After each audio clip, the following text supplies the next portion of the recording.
What if the UK suddenly disappears from the map? First, the world would instantly lose nearly 310 tons of gold, about 3% of the global gold reserves, along with one of the few nations with nuclear weapons, shaking global markets and security alliances. Second, over 67 million people would be gone. That's more than the population of France, leaving a huge gap in trade, culture, and diplomacy. Third, NATO would lose one of its strongest members. The balance of power in Europe would shift instantly, with the US, France, and Germany scrambling to adapt. Major brands like Rolls-Royce, Vodafone, and Unilever, gone. British music, cinema, and sports would vanish. No more Glastonbury, James Bond, or the Premier League. Even the English language could begin to shift, as one of its cultural anchors disappears. Culturally, economically, and politically, the world would change overnight. What if the United States suddenly disappears from the map?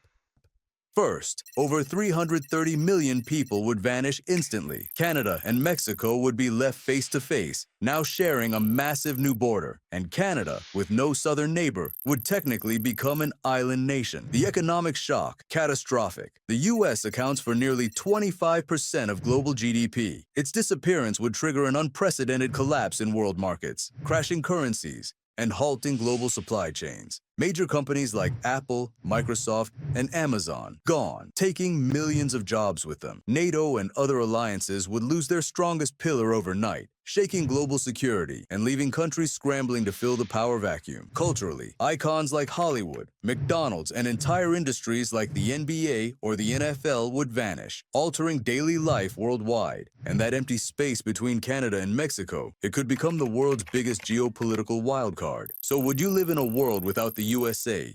What if Norway never existed? Imagine a world without Norway. The iconic fjords, gone, the northern lights, no longer accessible in Scandinavia. But the ripple effects would go far beyond natural beauty. First, the global energy market would shift. Norway is a major oil and gas exporter, and its absence would leave Europe scrambling to replace this critical supply. Countries like Russia or Saudi Arabia might step in, altering the balance of power. Culturally, Viking history would look completely different. Without Norway, key explorers and stories that shaped the Viking Age, like Leif Erikson's voyage to North America, might never have happened. Environmentally, the world would lose a leader in sustainability. Norway's efforts in renewable energy and ocean preservation have inspired global initiatives. But here's the real question. Could you live in a world without Holland? Let me know in the comments.